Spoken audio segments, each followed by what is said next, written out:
นันตันดวงมณีอายุ70 ปีจะได้แสดงพระธรรมเทศนาพระไตรปิฎก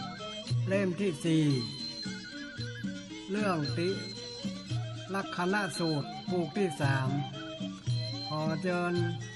ท่านผู้สนใจในธรรมะจงสดับรับฟังได้ณบัดนี้แล้วนะโมตัสสะภะคะวะโตอะระหะโต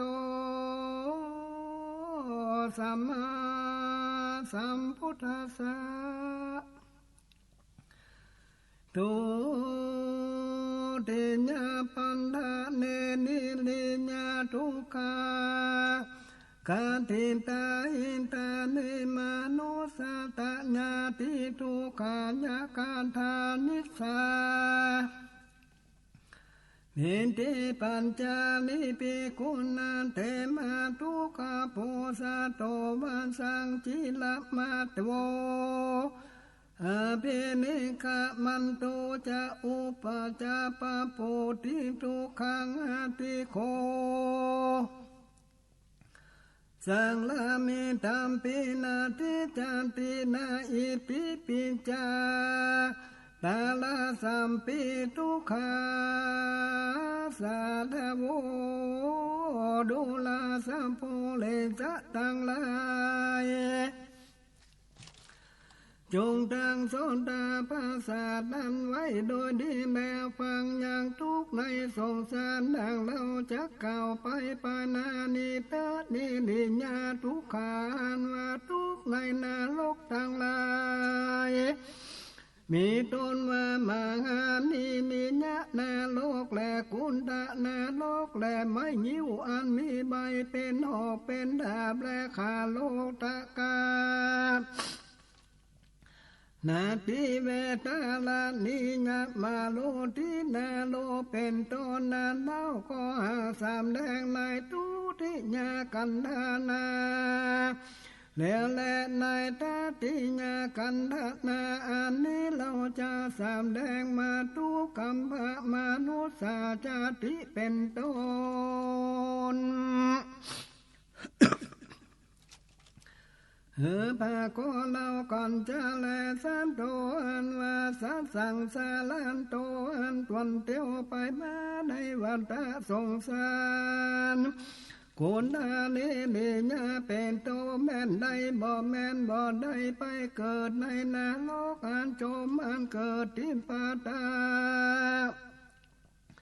สัตติโสก่อนเสมอดังได้เกิดนั้นดิลิได้เหตุสัตว์ทั้งหลายเกิดมาอยู่ต้องแม่เป็นทุกข์มากนักก่อนเสมอดังตกนรกอาโจมนั้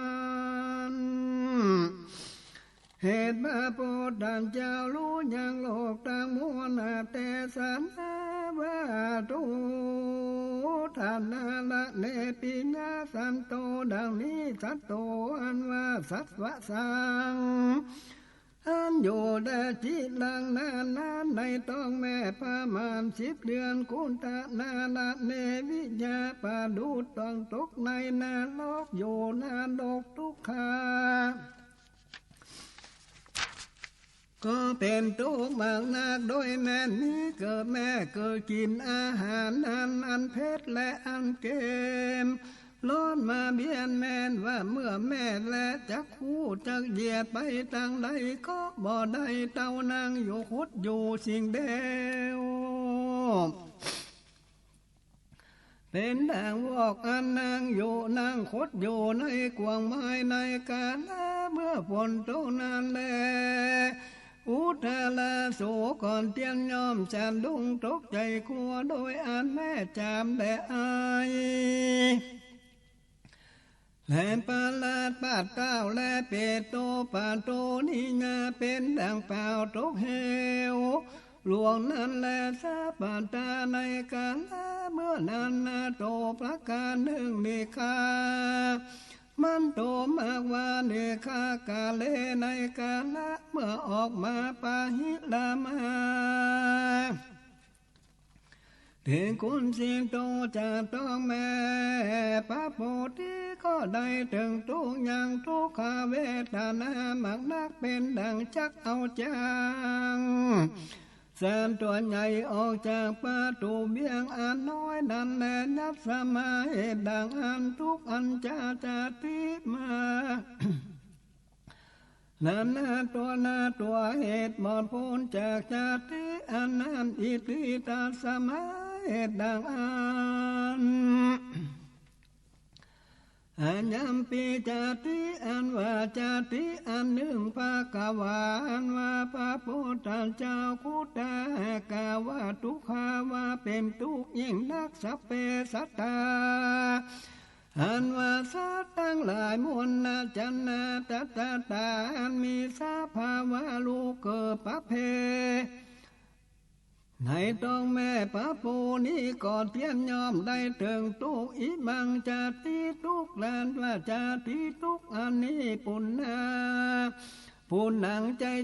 อานะวาเสโดยอันบ่เสสะหล่อสักตัวอธิบายว่าสาตั้งหลายตนเตียวไปมาในวันตาสงสารเทียนยอมได้เกิดในต้องแม่ใจก็ได้เสวยทุกอยู่ใจในต้องแม่ปีนั้นประมาณได้10 เดือนเหมือนอยู่ในนรกอาโจมนั่นแหละสาตั้งหลายอันเกิดในต้องแม่นั้นเป็นทุกข์ลำบากสันนิทุกข์สัวสัตว์แล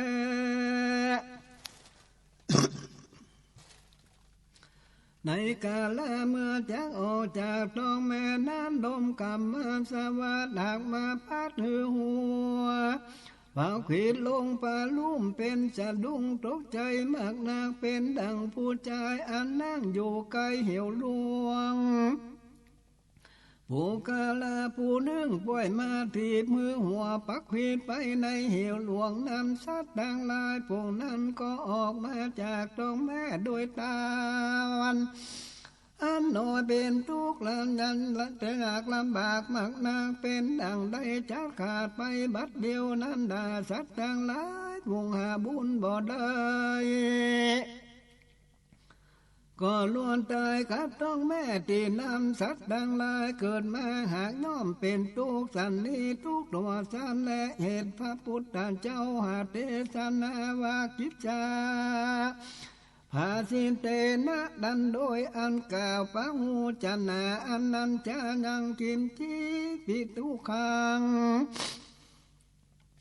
อันว่าทุกอันใดอันหนึ่งก็เดียนจะเลียเห็นในเมื่อภาษาจากจาติอันเกิดมานานุภาวันติก็หากบ่มีแต่สิ่งเดียวอิทาโลเกในโลกนี้กูนี้ที่สักแห่งและกุตตาจิในกาลเมื่อทุกแห่งจะทุกแห่งสักขาบแลมากมานันสมาเหตุดันจันได้ตัสมาเหตุดังอันมาเหตุสีอันว่าปะดันเจ้าตนมีปากาติสาแวงหาคุณทั้งหลายมีตนมาศีลขันธาอาหาก็กาวะอิมังจาติยังจาดอันเกิดมาในทุกขาอิติว่าเป็นทุกข์มากนักเสียสัพพังปัทมังก่อนกว่าตั้งมวลอธิบายว่าสาตั้งหลายเตียนยอมได้สะเวยทุกอันเกิดในท้องแม่ก็แตกนี้ก่อนกว่าทุกอันนี้มีตนว่าจะลาเปียทิมาลานาทุกนาว่าอันและขีญาอันจากาว่าจาติทุกอันโดยสังเขปหนึ่งก็เดี๋ยวนี้ห้องหนึ่งก่อนแลจาติทุกขาบิญญาปันตาเทตัวกาเทตัวในกาวาจาติปินทุกขาไม่มีจะจังยังถวยกรรมติจะลานาจะถึงยังปัญญาทิมาลานาตุกภาโกก่อนและอังกานิสันติวิเหอันว่าสัตว์ทั้งหลายพระโพให้ถึงยังทุกอันใดกานิกัง หันประกอบในตนตาตาอันหนึ่งโสดมานาสร้างอันประกอบด้วยใจจติปาวาเงินเหตุอันลบแห่งแค่องค์อันใหญ่อันน้อยหากกาแห่งอินทรีย์ต่างหลายเหตุมีไว้อันโนมหากเกิดไปแลกัสสะปะทาเหตุว่ามีกำลังอันถอยเสียและแม้นว่ายังเตียวไปแม่บ่อิดมากนักและสัจจะภาสจากสติปัญญาอันกาโคมแม้นว่าลูกและเมียก็บ่ฮือยินดีเหตุมีสภาวะอันใบยิ่งกว่าเก่านานแลเอวังทุกขังอันว่าทุกอันนั้นสัพพะทั้งมวลจะได้เหตุอันเท่านั้นและยันสมาเหตุสันใดตัดสมาเหตุดังอันจะลาหันว่าเท่าแก่ทุกขาก็เป็นทุกข์มากนักอธิบายว่าคนผู้เท่าก็พากอบด้วยทุกข์ในตนในใจมันนักเหตุว่าเท่านั้นก็มีเนื้อนางเหี่ยวแห้งไปมีอินทรีย์และกาคือมาหัวงอกตามืดไปเล่งดูอันใดก็บ่หันตามใจมากเขียวก็หล่อนไปจักกินอันใดก็บ่ได้ตามใจมากแม่นว่าจักกินก็บ่น้ำบ่หลามแก่ใจดังเมื่อก่อนเมื่อหนุ่มแม่นว่าย่างเตียวไปมาก็อิดถอยกำลังมักนักเตียนยอมมักเจ็บป่วยเหนื่อยเมื่อยมักนักมีสติปัญญาหากกาไปเตียนยอมลงลืมมักนักบ่เป็นที่ลาแก่ลูกและเมียทั้งหลายเหตุมีสภาวะอันใบยิ่งกว่าเก่าเนี่ยกินเขาน้ำโพจันนะอาหารก็บ่ได้กินก็บ่ลำดังเมื่อยังหนุ่มสักอันเมื่อเนื้อนางเหี่ยวแห้งหยาดย้ายไปด้วยไฟดำไฟแดงขี้แมงวันมากนักขี้หญ้าอันเท่าสันนี้ก็เป็นทุกข์มากนักได้คนทั้งหลายหาปัญญาบ่ได้ก็รู้ว่าทุกสักอันบ่รู้ว่าทุกสักอันขี้หญ้าอันเป็นเพียงที่เจ็บหูเจ็บลิ้นเจ็บดังเจ็บตนเจ็บหัวเจ็บคอเจ็บปากเจ็บเขียวก็ดีเป็นคันยือมองข้อเป็นวัดเป็นไอไข้ร้อนไข้คำเนื้อ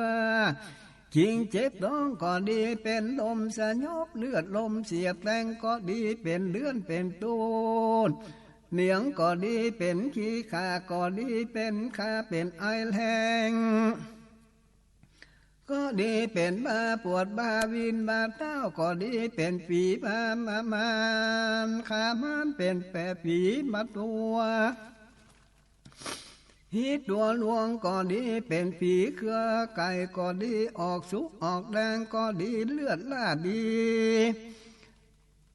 เป็นเหี้ยวเป็นพวงก็ดีเป็นนิสดวงก็ดีเป็นตุ่มอันแดงอันมากเนื้อเดือดดังเดือดสุกดำแลเป็นนิ้วเป็นเปียทิก็ดีอันเกิดแก่ดี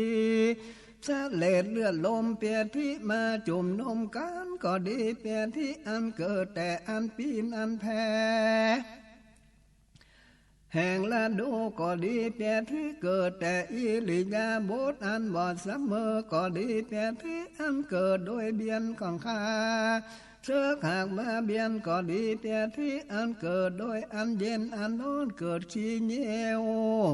ก็ดีโดยอันอยากเข้าอยากดักน้ำก็มีในตัวแห่งสัตว์ทั้งหลายอันตวนเตียวไปมาในวัฏสงสารทุกตัวสัตว์และสัตว์ทั้งหลายย่อมมีเพียงที่หากเบียดเบียนเป็นทุกข์ลำบากทุกตัวสัพพะปะกรรมนี้ปีนี้มิตาโยภาวาจาทิวัฏวาทุตานังอันบาทุกทั้งหลายปากปี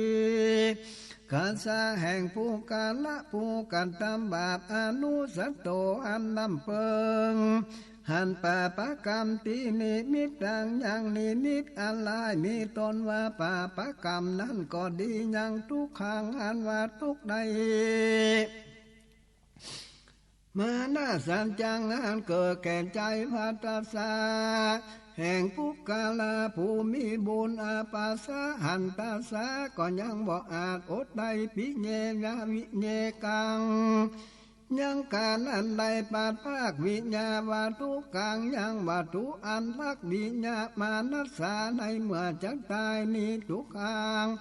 อันว่าทุกอันใดภาลสะลิละจัง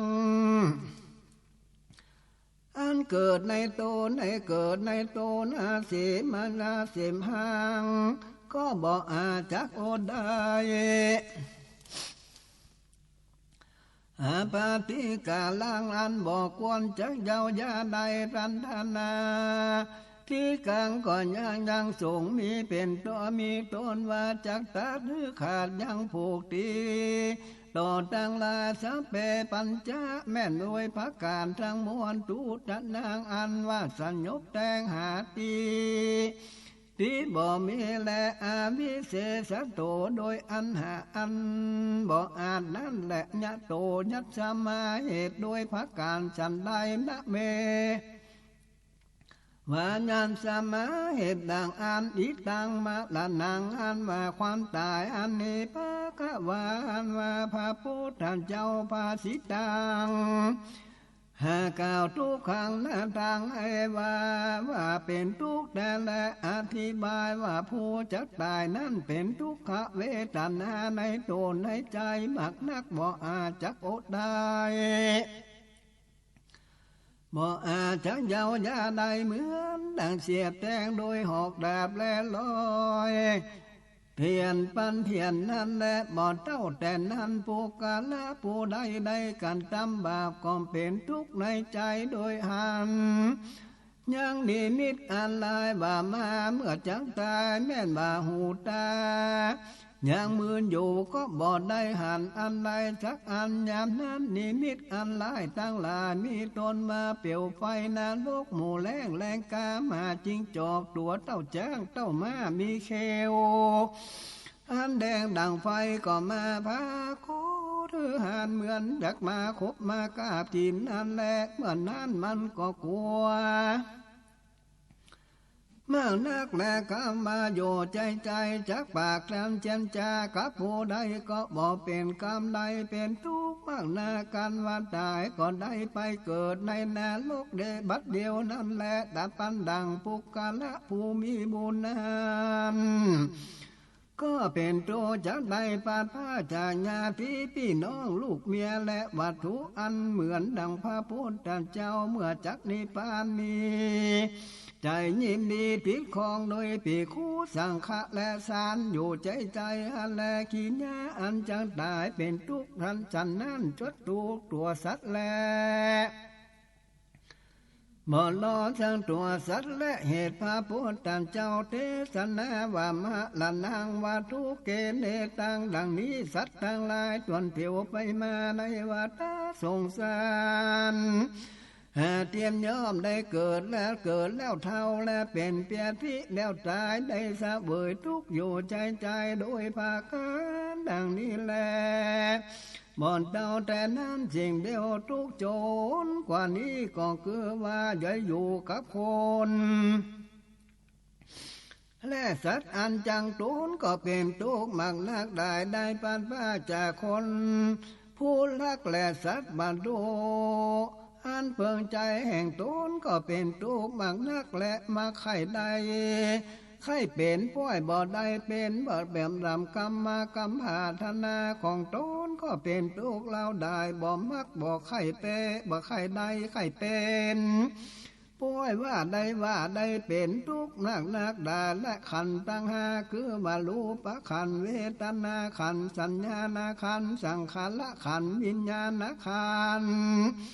นี่หากเธอเป็นทุกข์ได้ผู้กัลลาผู้มีปัญญาควรพิจารณาดู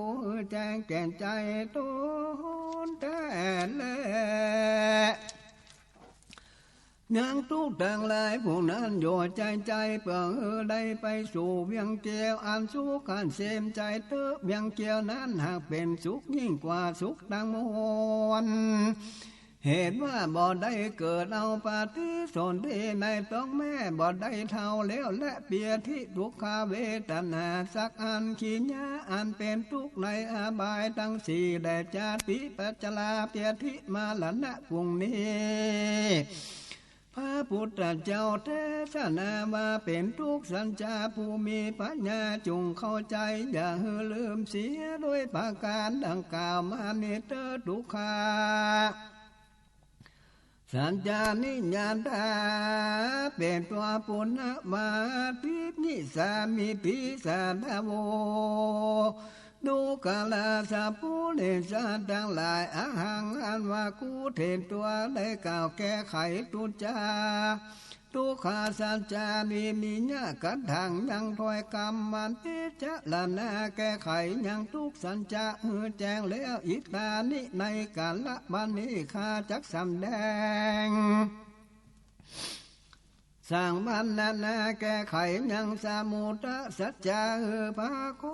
แจ้งเล่าก่อนจะและอิตังทุกขาสมุทยังอริยสัจจังญาวานิตามหาโพนาภาวิกาอินทาทาลานิเนนาไสญาติตังกามาตัณหาภาวะตัณหาวิภาวะตัณหาทิภาวันโตสัพพุริสะดูลาสัพพุริสะดังลาญาวะยังแม่นว่าโยกังตัณหาอันว่าตัณหาอันนี้กามันตะตัณหาคือว่าตัณหาอันมักยังกามกุณาภาการคือว่ากิเลสกามว่าทุกขามภาวกาภาวะตัณหามาใครเกิดในภาวะทั้งสามมีภาวะตัณหาคือว่าภาวะตัณหาอันมักยังตนชีวิตโดยสักกายทิฏฐิอุเจตาทิฏฐินั้นและอิตังตัณหังอันว่าตัณหาอันนี้สมุทายังเป็นเหตุคือบังเกิดยังทุกอริยสัจจังเป็นสัญญาคือว่าถอยกามเตียงอริยะเจ้าต่างหลายหากาว่ามีแต่บอกไกกาอธิบายว่าตัณหาสามประการนี้คือว่าภกามตัณหาภาวะตัณหาวิภาวะตัณหานี้อริยะเจ้ามีตนว่าพระพุทธเจ้าหากาว่าเป็นเหตุคือบังเกิดยังทุกอันใดเท่าแลเป็นเปลี่ยนที่แดนตายในไปเกิดในอบายทั้งสี่มีนาโลกเป็นตนก็บอกไกกาว่าอันและผีและมีโจผู้โจรดานาวาดันหาสามพระการสมุทโยก็บังเกิดโลภะทิเกเลสธรรมอันว่าธรรมทั้งหลายมีตนว่าโลภะนั้นและเตกิเลสอันว่ากิเลสสัตว์กิเลสธรรมทั้งหลายมวลพวกนี้กาลนิกาเป็นเหตุใดกันตามปานาติปานตาที่อากุศลธรรมสัมมาสัพพะไถยะยังอากุศลกรรมมาทาสิปาการมีปานาธิบาเป็นต้นนั้นแลเตอากุศลกรรมปะทะอันว่ากุศลกรรมปะทะทั้งหลายพวกนั้นแลสมุทโยเหตุบังเกิดสะเพทุกขายังทุกทั้งมวลผู้แก่ควรกล่าวว่าสันนิพุทธาอันว่าผู้กาลาผู้ถามพ่อยกล่าวกาเล่ากลัมกิเลสทัศธรรมสิภาการปันดังกามตัณหาพ่อยจักหือบังเกิดยังกิเลสธรรมพุงได้จาภาวะตัณหานั้นพ่อยหือบังเกิดยังกิเลสพุงได้จาวิภาวะตัณหานั้นพ่อยหือบังเกิดยังกิเลสพุงได้จาเล่าตัณหาสามภาการก็บังเกิดยังกิเลสธรรมเสมอกันอันจะลือกิเลสธรรมทั้งหลายพวกนั้นเป็นเหตุใดกันตามกุศลกรรมปทาสิบพังการป่วยเหือกันตามเสมอกันอันจะลือรู้ว่าต่างกันอันจะผู้โกผู้รู้ควรกล่าวแก้ว่าดังนี้ตัณหาสามภาการนี้แล หากจะฮือบังเกิดอย่างกุศลธรรมตั้งสิบคือว่าโลภะมาเจลธรรมโทสะมาโมหะมานะทิฏฐิวิจิกิจฉาทินะอุทาจาอิหิอาหิลิกาอโนตปะพรุ่งนี้เหมือนกันเต้าว่ายังต่างโดยมีอันยิ่งนั้นและปันดังกามตัณหาฮือบังเกิดยังโลภะแขวนหมักนักและปันภาวะตัณหานั้นมีโมหะเป็นก่อนปั้นดังมีภาวะตัณหามีทิฏฐิเป็นก่อนและกันว่าโลภะโทสะโมหะมานะทิฏฐิตั้งเป็นเก้ามูลไว้แล้วอากุศลผู้อื่นคือว่าโลภะโทสะโมหะวิจิกิจฉาทินะมิจฉาอุทาจายาหิลิญญาอโนตปาก็เกิดตามรวดบ่ได้กันตามอกุศลกรรมเสมอการอุปมาดังปลูกปิจจาดังหลายนั่นแหละคนทั้งหลายปลูกปิจจานั้นลังพองเงาแห่งจิตจะไปปลูกลางพ้องก็เอาลำไปปลูกลางพ้องก็เอาหน่วยปิจจาพวกนั้นไปปลูกถึงเมื่อเป็นต้นเป็นหน่วยแล้วก็แผ่กว้างไปเสมอกันอันนั้นแล้วมีฉันใดดังลือปาปะธรรมสามตัวและตัวใดตัวหนึ่งเกิดขึ้นแล้วดังอันผู้อื่นก็เกิดมาดามเน่าก็พามดังอันผู้มีปัญญาจงจักฟังด้วยดีจำไว้ฮือมันเถอะเราจักบิดาจันหายังตัณหา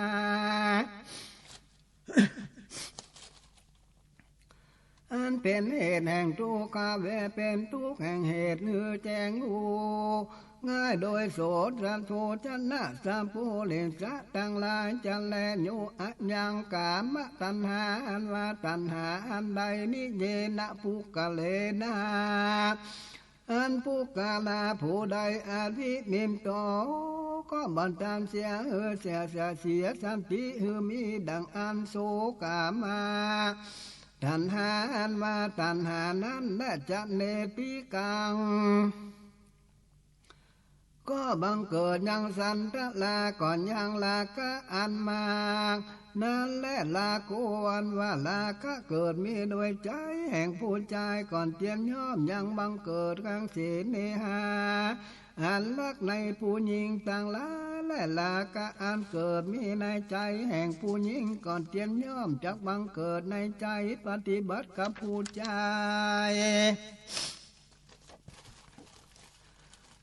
ตั้งหลายและขีญาเขาตั้งหลายมีใจปฏิบัติดังเสริงกันไปมาอันนั้นชื่อว่าโลภะการโลภะเกิดขึ้นแล้วก่อนเตรียมยอมถือเอาอย่างรูปและสัตตาสำเนียงเสียงชื่อว่าเสียงปากเสียงตามเสียงจ้าเสียงขับตุลิญะโนนทีหาภการเป็นอารมณ์และกันภาษาโทปปะธรรมาเป็นอารมณ์อยู่ใจยันนั้นโมหะอริยกะอโนตปาคือว่าลงสงสารบ่รู้ละอายแก่บาปบ่รู้สันดุงกวนแต่บาปก็เกิดมีมาการโมหะอาลิหากะอโนตปะเกิดโตสะมานะทิฏฐิก็เกิดมีคือว่าเครื่องใจเกียดมานะกาดังแกงก็เกิดมีมากันว่าโตสะมานะทิฏฐิเกิดแล้ววิจิกิจฉาถีนัตตาอุทธัจจะก็เกิดมีเหตุดังอันจริงว่ากามตัณหามีโลภะเป็นก่อน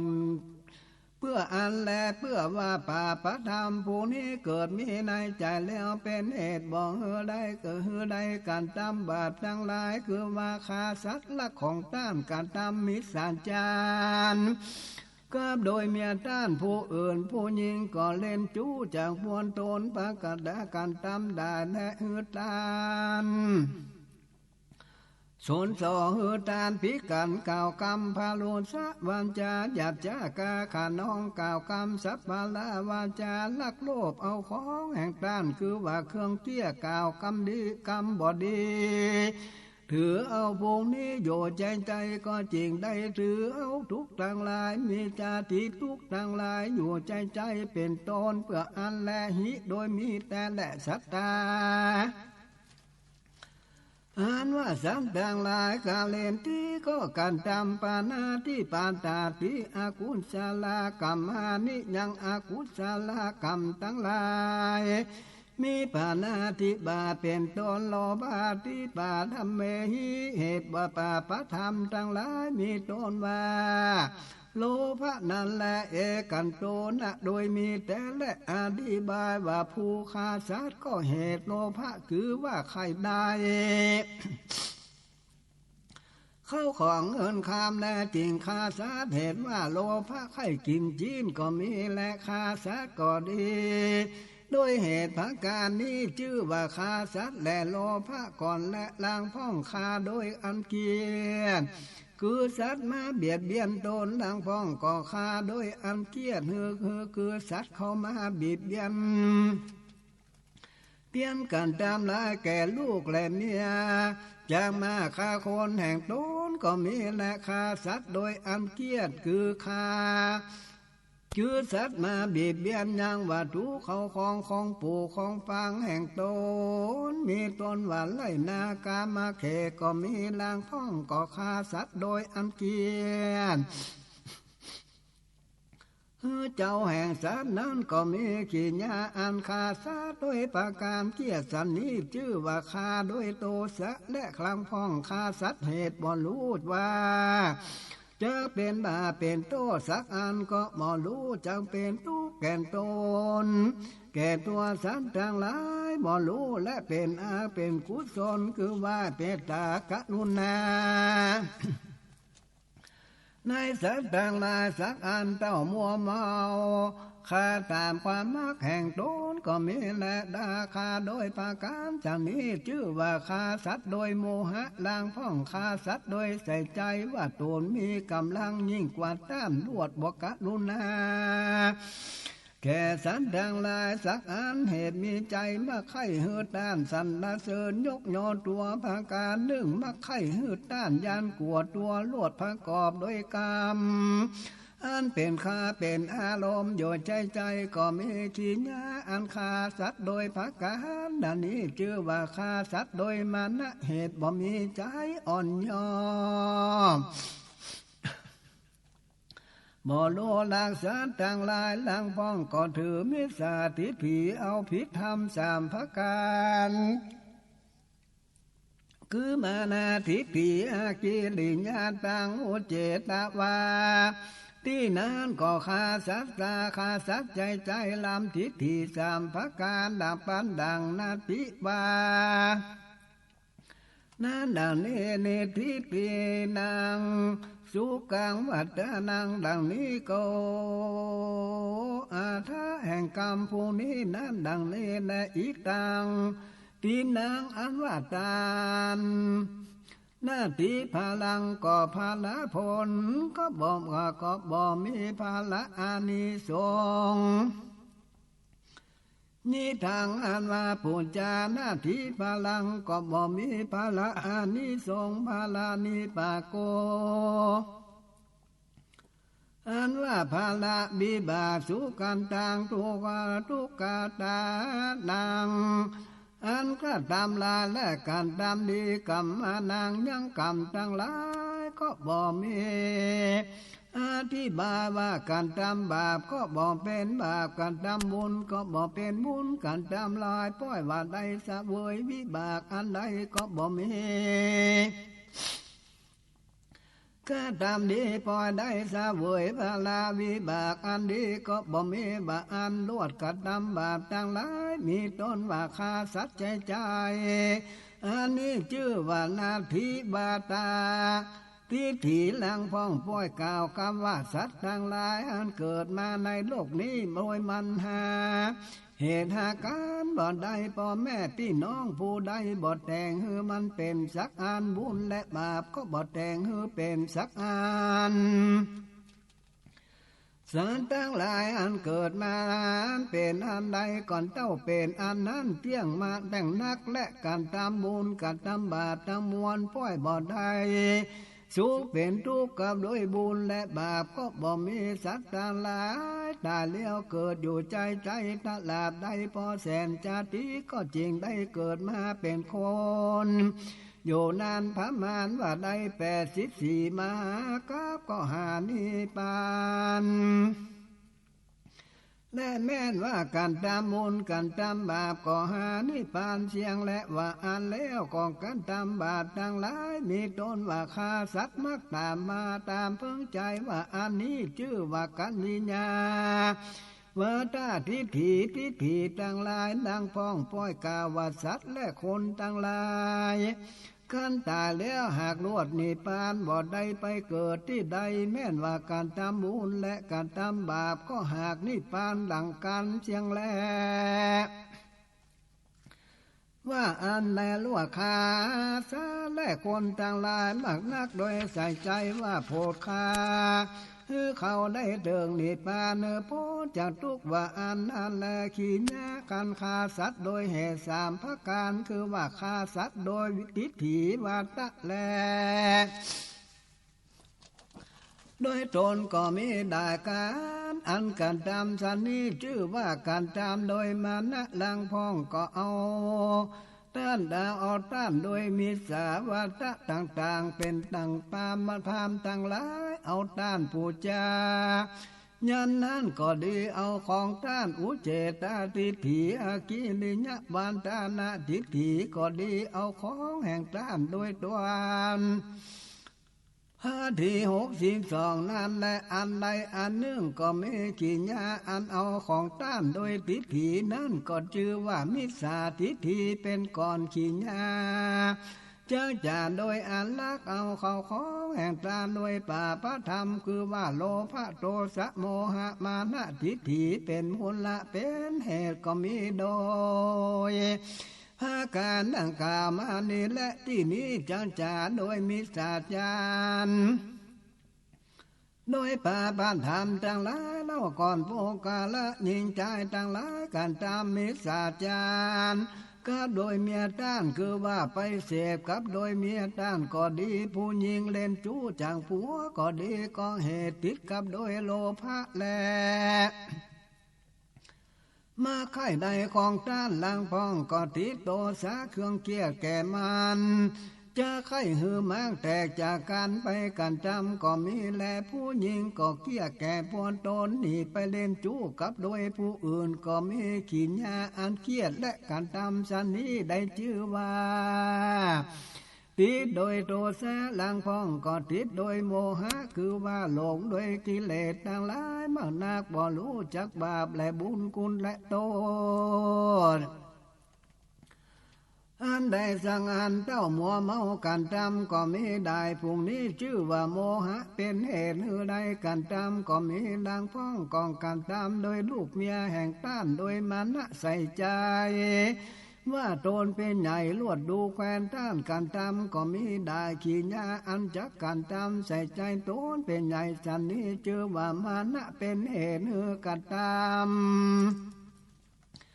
แล้งพ้องกองการตามโดยมีสัญจารทิฏฐิ3 ประการดังกล่าวแล้วแต่ภายหลังขีญาอันจักการตามมีสัญจารโดยป่าประธรรมทั้งหลายมีตนว่าโลภะนั้นก็มีโดยภาการดังกล่าวมานี้และบุคคลานต่างหลายในการทำร้ายการทำผิดโดยตน3 ประการคือว่าฆ่าสัตว์ลักโลภเอาของแห่งทางการตามพิษโดยกิเลสกามผู้นี้ก็เหตุโดยโลภะโทสะโมหะมานะทิฏฐิวิจิกินสาทีนะอุดาจายาหิลิกาอลาอโนตาปวาตาปาผู้นี้เกิดมีในใจก่อนจังการทำได้บ่เต้าแต่กายกรรม3 ประการสิ่งเดียวแม้นว่าวจีกรรม4 ประการคือว่ามุสาวาตาภิกษุนาวาจาพโลสาวาจาสัมปลาวาจา นี่ก็เกิดมีโดยภาคการป่าประธรรมทั้งหลายพวกนี้จังแลอธิบายว่าปุกกาลาทั้งหลายการตามกรรมหลายเหตุใกล้ใดเคยกินก็มีและไล่ต้านเหตุเกียรต้าแหกแก่ตานและไล่ต้านเพื่อฮือต้านสิบหายก็มีไล่ต้านโดยทิฏฐิว่าสันนี้แควนเป็นบาปอันนักมากนักเหตุผิดธรรมคำสอนของพระพุทธเจ้าได้พระพุทธเจ้าทั้งหลายบ่หอนได้กล่าวดังอ่านดังเขานั้นสักคาบและลังพองคาโดยพญากาติเหตุว่ากลัวสัตว์ทั้งหลายผู้นั้นมาเบียดเบียนตนเขาก็มีเหมือนดังคนทั้งหลายขาจากเข็บจากเข็บแมงป่องและแมงบงและงูทั้งหลายเป็นต้นว่าชื่อว่าฆ่าสัตว์ปัญญากาติการนั้นฆ่าโดยปัญญากาติสันนี้ก็ติดกับโดยป่าพระธรรมทั้งหลายสี่อาหาอันและไปคือว่าวิจิกินสาถีนอุทาจะหิลิกะอโนตาปะอันใดอันหนึ่งจริงกันทำได้ขีญาคาสัตว์นั้นย่อมหากติดโดยป่าพระธรรมทั้งหลายคือว่าโลภะโทสะโมหะมานะทิฏฐิเป็นต้นจริงจากการทำเสียงปันดังป่าพระธรรมหาภการอันไปนาคือว่าวิจิกินสาถีนอุทาจักกิลิกิกาอนุตตปานั้นก็หากย่อเข้ากับปลายเก่านี้จังแลป่าพระธรรมทั้งหลายหาอันปลายเก่านี้แผ่กว้างมากนักได้และอัน10ก็เกิดเป็น5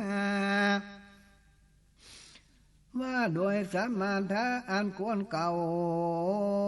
ากับโดยกันนั่นแหละเหตุดังอันสัตว์ทั้งหลายจึงได้กันจำบาปทั้งหลายมีตนว่าฆ่าสัตว์ใจเพื่ออันได้ขีญาอันฆ่าสัตว์และป่าประธรรมทั้งหลายมีตนว่าโลภะเป็นตนก็มีโดยพระการดังกล่าวมานี้แลที่นี้จังจะโดยละของแห่งตาเล่าก่อนจะแลผู้กาลาผู้ลักเอาของแห่งตาเพื่อเหตุไข้รู้เป็นดีไข้ใดไข้กินลักเอามาคุ้มโดยอำนาจอาญาแห่งตนก็มีด่าลักเอาของแห่งตาโดยอันหันต้านใบหาพัญญาบ่ใดแลลวดไข้ใดของแห่งตาก็ได้บ่ได้แลเมืองปองก็โดยพัญญาวิสัยแห่งตนอยู่ใจก็มีเอาของแห่งต้านโดยเหตุทั้งหลายพวกนี้ชื่อว่าติดโดยโลภะและเหตุมีโลภะเป็นก่อนนั้นและนางพ้องก่อนไปลักเอาโลภคุบโลภจริงเอาบาปมาเอาเขาของแห่งตานโดยอันเกียแก่นตานการทำก็มีขีญาอันเกียและการทำฉันนั้นชื่อว่ากระทำโดยโทสะนางพ้องบ่รู้จักบาปและบุญคุณและโทษอันใดสักอันเต้าหันต้านมีและไข่ใดสิ่งเดียวก็ไปโลภลักโลภเอาก็มีประการหนึ่งหันผู้กาลาผู้อื่นการทำคือว่าลักและเอาลู่เอาของแห่งต้านมากินมาบละพวกมันก็ลวดแนเรียนต้านไปลักไปลู่เอาเขาของแห่งต้านก็มีได้ขีญาอันบ่รู้จักบาปและโทษสันนั้นชื่อว่าการดำโมหะลังพ้องลักโลภเอาของแห่งต้านโดยกำลังอำนาจอัญญาแห่งโตนั้นเป็นใหญ่ข่มเหงต้านโดยอำนาจโดยอันบ่รู้กรุณาสักอันโดยใส่ใจว่ามันผู้นี้ถอยนักบ่รู้จักการทำอันใดแก่กูง่ายจะและการทำตามใจให้มันโดยเหตุอันบ่รู้ก่อนจังเป็นบาปเป็นโทษเป็นด่าอันหลงโดยโตนและก่อนลวดมาไข่หืดตานลงโดยโตนเล่าก็มีได้ไล่ตานโดยมานะการดังแข่งดูแควนลวดบ่กล่าวตาม ชื่อก็มีและไล่ต้านโดยมีสาธิทีคือว่าตัวพิธรรมแห่งพระพุทธเจ้าพ่อยกลัวต้านจิตเปลี่ยนและไล่ต้านว่าดีว่าอันก็มีและแน่นว่าโซนส่อฮือต้านพิกันแตกม้างเสียงกันก็เหตุไข่ใดของต้านก็มีและเหตุเกียรติฮือต้านก็มีและเหตุโมหะหลงก็มีและเหตุมานะก็มีเหตุทิฏฐิก็มีกาพลุสะวันจาหยาบกาแข็งเหตุไข่ใดของแห่งต้านก็มีและเหตุเกียรติแก่ต้านก็มีเหตุลุ่งหลงโดยโมหะก็มีเหตุมานะกัดดังแข็งดูแควนต้านก็มีแลแม้นว่าสัมปละวันจาอันพาเนาะใหญ่ต้านเฮอหมดเล่าเศร้ามองไปหายเสียนยังว่าทุกเขาของเขาแห่งเขาผู้อื่นดูแควนเขาผู้นั้นก็เทศติดโลภะไข่ใดก็มีติดโดยโทสะเครื่องเกียก็มีติดโดยโมหะอันหลงก็มีติดโดยมานะกระดังกาแข่งก็มีติดโดยมิจฉาทิฏฐิก็มีภุกละตั้งหลาย